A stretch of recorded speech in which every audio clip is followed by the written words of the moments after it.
The call came at 11:47 on a Thursday night, and I know the exact time because I'd been lying awake anyway, the way I do most nights since my knee surgery, staring at the ceiling fan and thinking about nothing in particular. It was my son's number on the screen, but the voice that came through wasn't his. "Dad." A whisper. Urgent, shaking. "It's Josephine." "Don't say anything loud. Just listen. Josephine is my daughter-in-law's name." But this wasn't my daughter-in-law calling. This was my son's girlfriend from before. The woman he almost married 12 years ago. The one who'd stayed close to our family in that quiet, uncomplicated way that good people sometimes do. She'd been at my wife's funeral 3 years ago. She'd sent a card every Christmas since. I'd never thought twice about any of it. "Your son is in the hospital," she said, "and Christine is the reason he's there."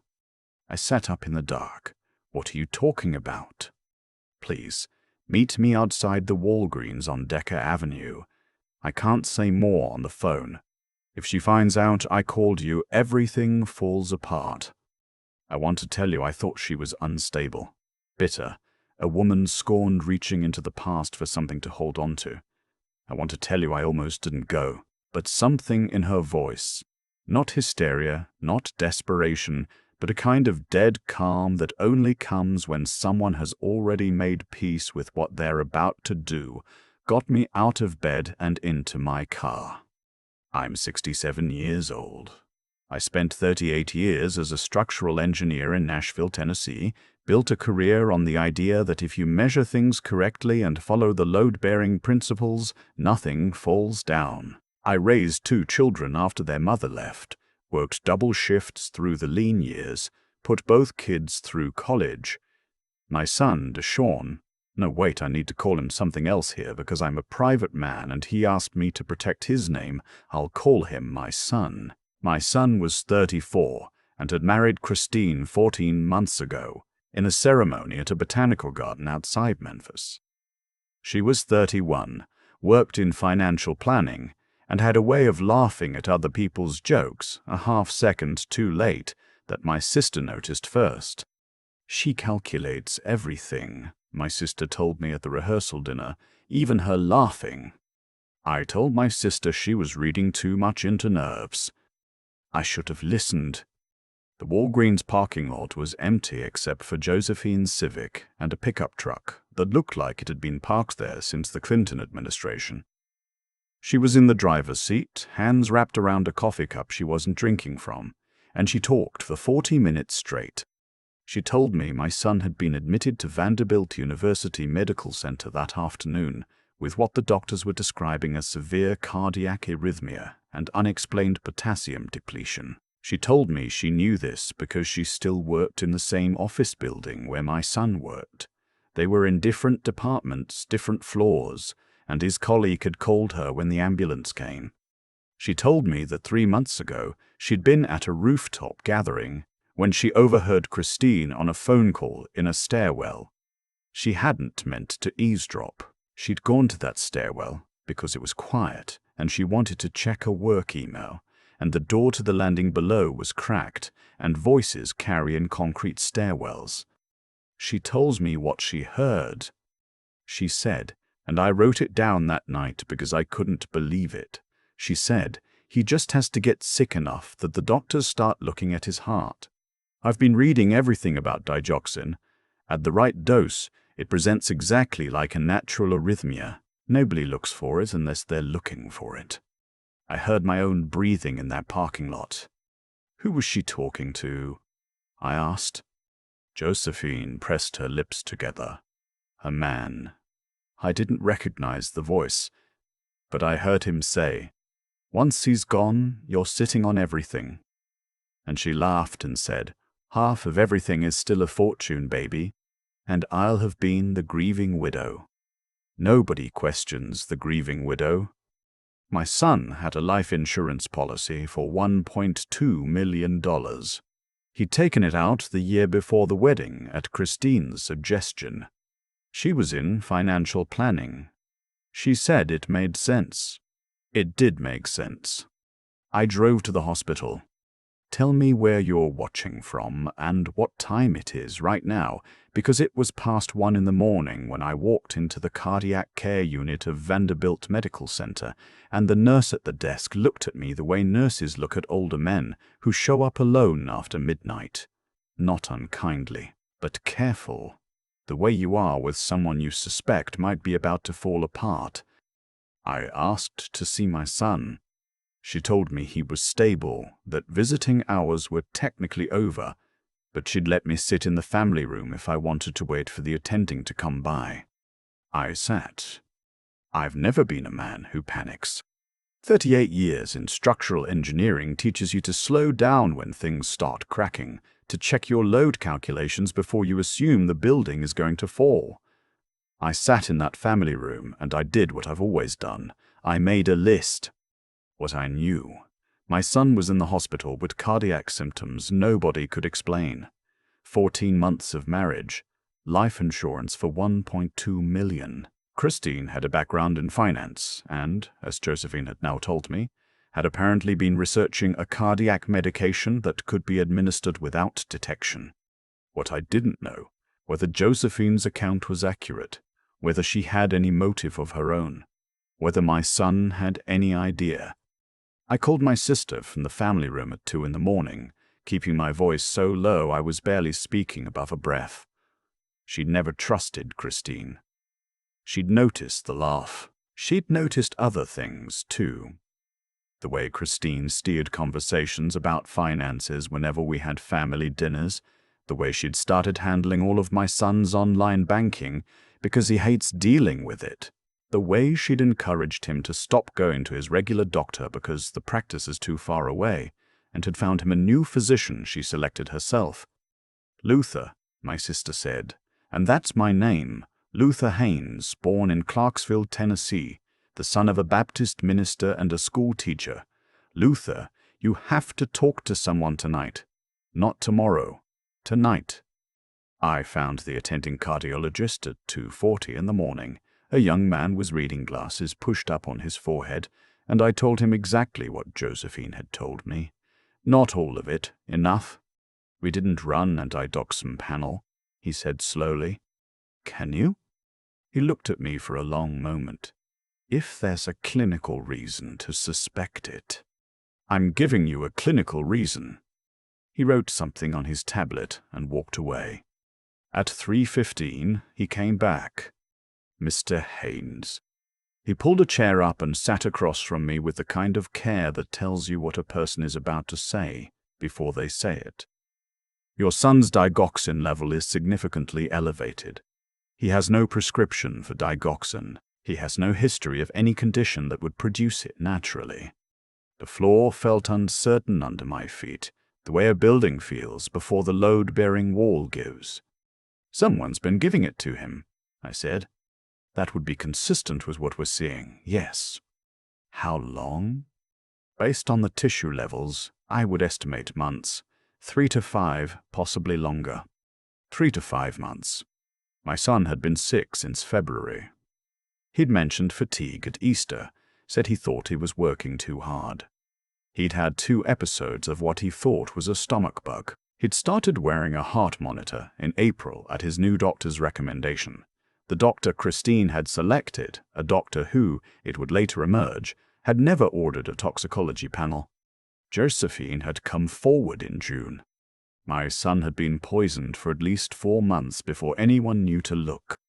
The cardiologist called hospital security. Security called a detective from Metro Nashville PD named Aldridge, a woman, 50s, silver hair pulled back, the kind of person who gives you the impression she has seen every variation of human cruelty and has made her peace with that, without losing her capacity to care. She arrived at 4 in the morning and sat across from me with a legal pad and asked me to start from the beginning.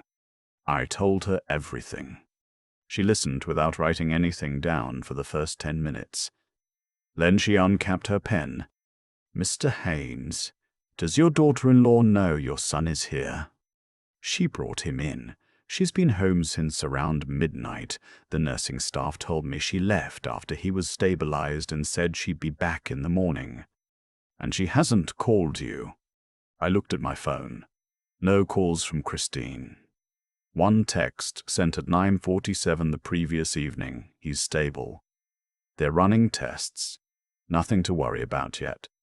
That single word, yet, that I'd read as reassurance when I received it now, sat differently. She texted, I said. I showed her the phone. Detective Aldridge looked at it for a moment. Nothing to worry about yet, she read aloud, and something in her expression shifted the way a calculation shifts when a new variable enters it. Mr. Small, Haynes, I want to be careful here because what I'm about to propose requires your cooperation and your patience, and it is going to be one of the hardest things you've ever done. Tell me. We need your daughter-in-law to believe nothing has changed. We need her to come back to that hospital in the morning and behave normally. We need you to behave normally with her. While she's doing that, we're going to get a warrant for her phone records, her search history, and access to your son's home, specifically the kitchen and bathroom. We're also going to want to speak with the physician she selected for your son. And if she's already spooked, if she runs, then we arrest her with what we have. But what we have right now is enough to open an investigation, not enough to close one. If we move too early, a good defense attorney argues the digoxin came from a supplement, a contaminated batch, an error somewhere in the chain. If we give her 3 more days, we likely have something airtight. My son is lying in a cardiac ward. Your son is being monitored by some of the best cardiac nurses in Tennessee. He is safe here. The person administering the digoxin cannot reach him here. I thought about my son, 34 years old. He'd grown up eating the breakfasts I burned, wearing the Halloween costumes I'd stayed up until 2 in the morning, finishing because his mother had left, and I didn't know how to tell him that some things just don't get done the way they're supposed to when someone walks out. He'd graduated college in 3.5 years. He'd coached youth basketball on Saturday mornings for 6 years, never missed a session. He was a good man, my son. Better than me in the ways that matter. He was lying in a hospital bed because the woman he loved had decided he was worth more dead. 3 days, I said, and I want to be kept informed. Every step, Aldridge said. The hardest moment was walking into my son's room at 7 in the morning after he had slept, and sitting beside his bed and holding his hand while he told me he thought the stress at work had finally caught up with him. I'm going to be fine, Dad, he said. He still had that IV in his arm. He looked thin in a way I hadn't let myself notice at Easter. You didn't have to come all the way down here. You're my son, I said. Where else would I be? I wanted to tell him right then. I've never been a man who keeps things from the people he loves. That was his mother's territory, not mine. But I thought about what Aldridge had said. I thought about what happens when you tip the wall before you've checked the foundation. Rest, I told him. I'll be here when Christine comes. She arrived at 9:15, carrying a tote bag with his phone charger, his good earbuds, a paperback novel, and a container of homemade soup she said she'd made that morning. I watched her set the soup on his bedside table. I watched a nurse who had been quietly briefed find a moment to remove it for refrigeration. Christine was warm and attentive and said all the right things. She asked about the doctors. She took notes on her phone. She touched my son's forehead the way you touch someone you love. If I hadn't known what I knew, I would have been grateful she was there. I excused myself to get coffee.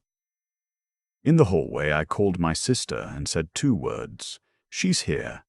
Then I went back and drank hospital coffee that tasted like warm cardboard and watched the woman who was trying to kill my son act like a devoted wife.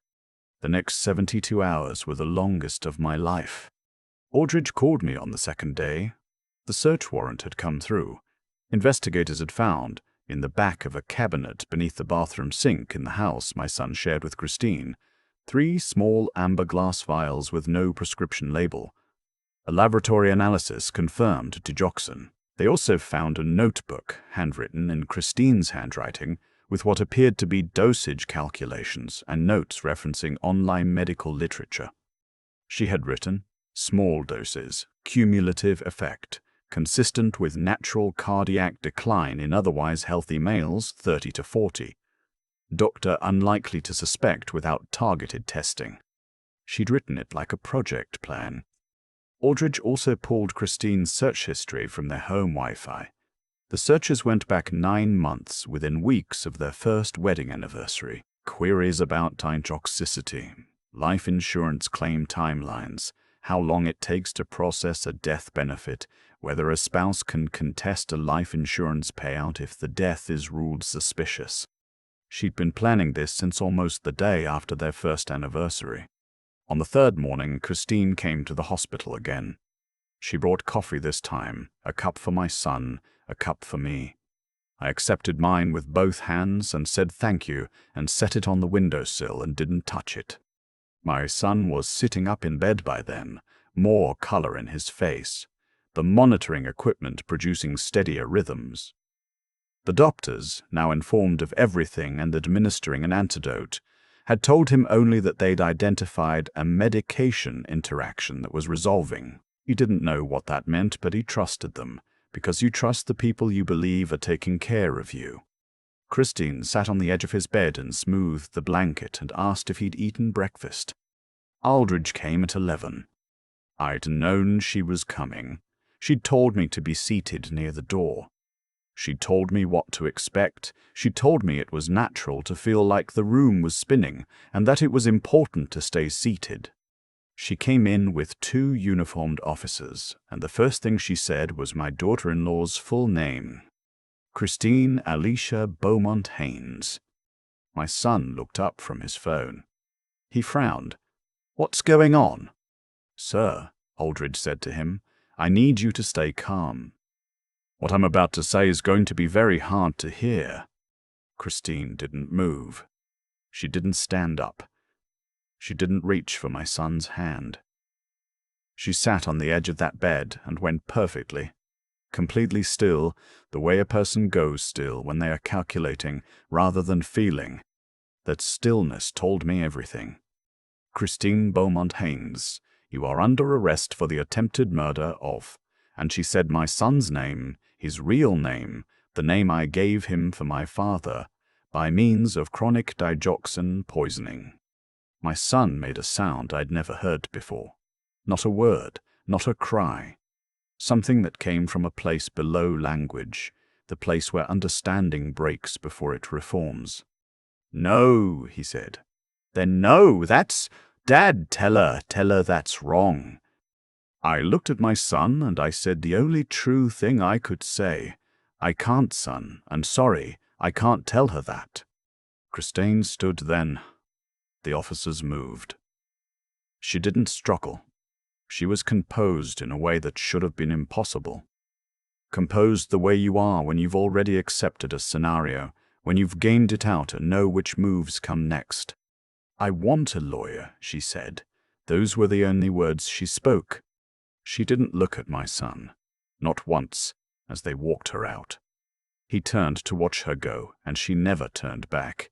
And I think that, not the arrest, not the charges, not anything that came after, that was the moment that broke something in him that will take a long time to heal. My son cried. Not the polite, managed kind of crying men our family learned to do at funerals. The kind of crying that comes when you realize the architecture of your life was built on something that was never real, that the weight you trusted to hold you up was hollow from the beginning. I moved my chair close, and I put my hand on his back, and I didn't say anything for a long time, because there was nothing to say that was more useful than just being there. Eventually he asked me how long I'd known. 72 hours, I said. "Why didn't you tell me?" "Because the detective said." "I know why the detective said it." He wiped his face with the back of his hand. "I mean, why didn't you tell me before? Why didn't you tell me you had a bad feeling about her? You never said anything." And that was the part that stayed with me. Because my sister had said something. Josephine had trusted her instincts all the way to a parking lot at midnight. The people who loved us had seen something. I'd thought I was being fair. I'd thought I was being measured, the way I'd been measured in my engineering work, not diagnosing a failure without sufficient data. But some things don't need calculation. Some things need you to trust the person who has loved you long enough to tell you the truth, even when it costs them something. The trial was 8 months later. Christine's defense argued that the digoxin had come from a contaminated batch of herbal supplements my son had been taking, that she had no knowledge of the vials in the cabinet, that the notebook was taken out of context, research for a client presentation on pharmaceutical liability. The jury deliberated for 4 hours. Guilty on 1 count of attempted murder, 1 count of criminal poisoning, 1 count of fraud related to the life insurance policy she'd encouraged my son to take out and had named herself sole beneficiary of, after quietly updating the paperwork 6 months into the marriage, a change my son hadn't known about. The judge sentenced her to 22 years.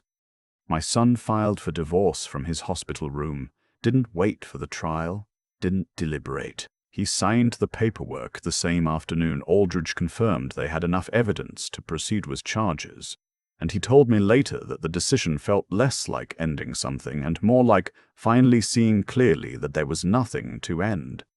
He moved back to Nashville, got a smaller place, closer to me, started coaching youth basketball again on Saturday mornings. First time in 2 years. Christine had always had something scheduled for Saturday mornings. His recovery was slow. Digoxin doesn't leave your system the way you'd hope. There were weeks of medication adjustments, of cardiac monitoring, of sitting in doctors' offices and having conversations about long-term effects. He got frustrated. He got tired. There were Saturday mornings he sat in the kitchen at my house and didn't say a word for an hour. Just drank his coffee and looked out the back window at nothing I could see. I let him do it. That's what fathers are for, sometimes. Not to fix things. Just to be in the room while the fixing happens. By spring, he was running again. Not far, not fast, but running. I drove past the park one morning and saw him on the trail around the lake, earbuds in, moving with the careful deliberateness of someone who's been told to take it easy and is taking it slightly less easy than that. I didn't honk. I just drove on. Some things you don't need to interrupt. About 6 months after the sentencing, I got a letter from the correctional facility, Christine's name on the return address. I stood at my mailbox for a long time before I brought it inside. She wanted to write to my son. The prison had a restorative justice program, and her counselor had suggested outreach to the people she'd harmed. She'd written me first, she said, out of respect. She acknowledged what she'd done. She said she'd spent a lot of time in a cell thinking about the person she'd become and didn't understand how she'd gotten there. I read it twice. Then I folded it and put it in the drawer of my desk where I keep things. I'm not ready to throw away, but don't need to look at every day. I didn't write back. Not because I don't believe people can change. My father was a minister. I was raised to believe change is always possible. But because forgiveness isn't a transaction, you don't owe it to someone on demand. Especially not when the ink on the sentence is barely dry, and the person you tried to kill is still adjusting his heart medication. Maybe one day. That's between my son and God, and whatever he decides, I'll support it. What I will tell you is what I told my son last Thanksgiving, when he asked me what I'd learned from all of it. We were on my back porch after dinner, the kind of November night where it's cool enough to need a jacket but warm enough that you don't mind being outside, and he had his hands wrapped around a mug of coffee, the same way his grandfather used to sit after Sunday service, patient and quiet and ready to hear something. I learned that being fair and being foolish can look identical, I said. I thought I was giving your wife the benefit of the doubt, because that's what decent people do. But there's a difference between giving someone the benefit of the doubt and dismissing the people who love you when they tell you something is wrong. He nodded slowly. Josephine called me from a parking lot at midnight, I said. Your aunt told me something felt off at the rehearsal dinner 2 years before. Everybody who loved you without any stake in the outcome saw something. I told myself they were being unfair. I did the same thing, he said. She had an explanation for everything. I thought loving her meant believing her explanations. Loving someone doesn't mean turning off your judgment. It means using your judgment on their behalf, even when it's uncomfortable, especially then. He was quiet for a while. The neighbor's wind chimes moved in the dark. Do you think she ever actually loved me? He asked. Even at the beginning.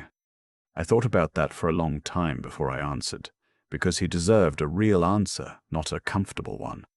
I think she loved what you represented to her, I said finally.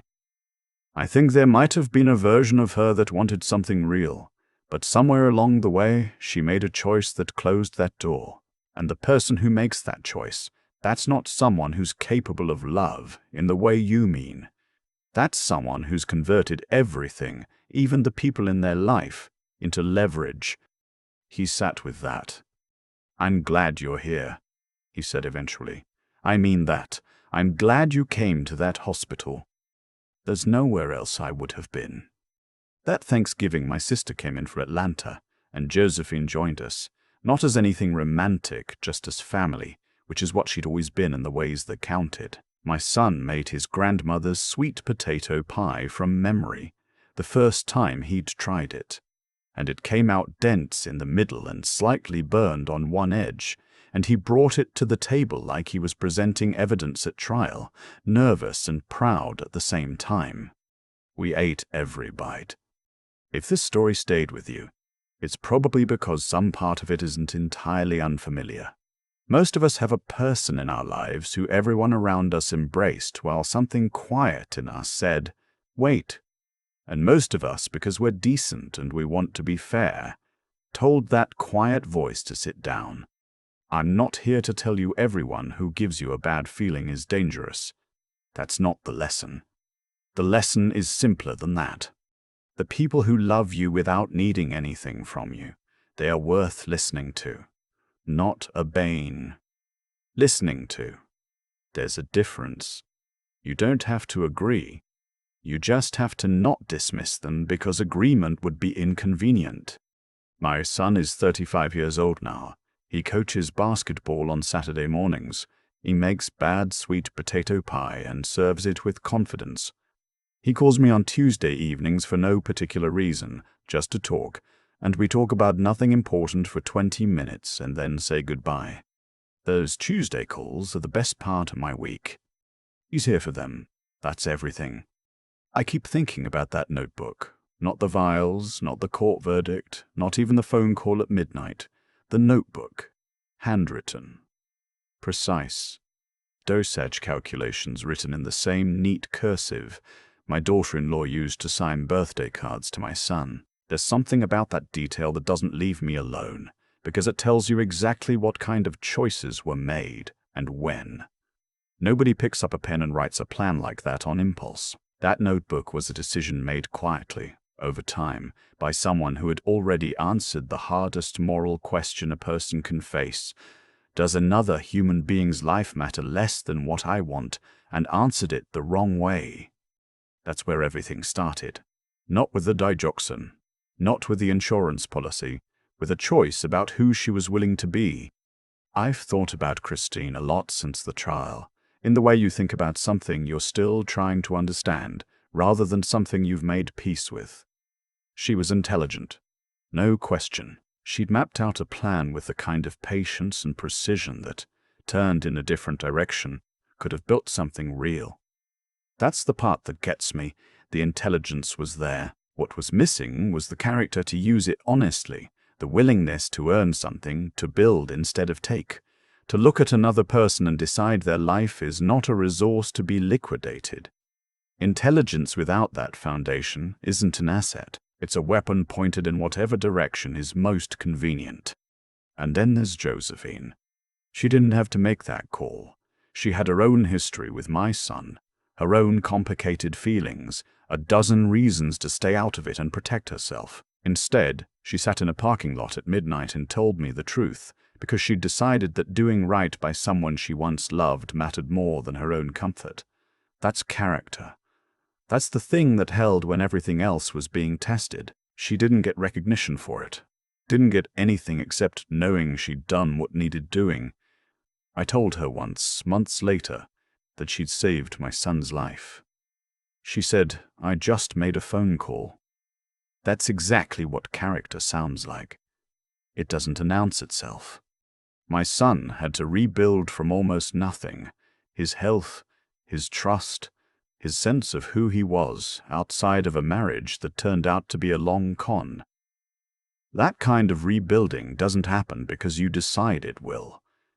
It happens because you get up the next morning anyway, even when you don't want to, because you go back to the basketball court, even when your heart monitor is still calibrating, because you try your grandmother's sweet potato pie recipe and you serve it burned at the edges and you let people eat it without apologizing. That's not inspiration. That's just what surviving looks like when you're doing it honestly. One Tuesday at a time. What I've learned at 67 is that the three things that determine how a life goes aren't money or status or even talent. They're whether you know right from wrong and act accordingly, whether you use your mind to solve problems rather than exploit people, and whether you keep going when keeping going is the only option left. Christine had the second one and used it in the service of everything the first one prohibits. My son had all three, barely knew it, and rebuilt his life on them when everything else was stripped away. The world doesn't always punish cruelty as cleanly as it did in this story. I know that. But I also know that people who convert everything around them into calculation, who look at the people who love them and see only leverage, they end up alone with their calculations. That's not justice from above. That's just the natural consequence of treating every relationship as a transaction. Eventually, you run out of people willing to be transacted. My son calls me on Tuesday evenings. We talk about nothing for 20 minutes. I look forward to it more than almost anything else in my week. That's what's left when the worst has already happened and you came through it with your character intact. That's everything.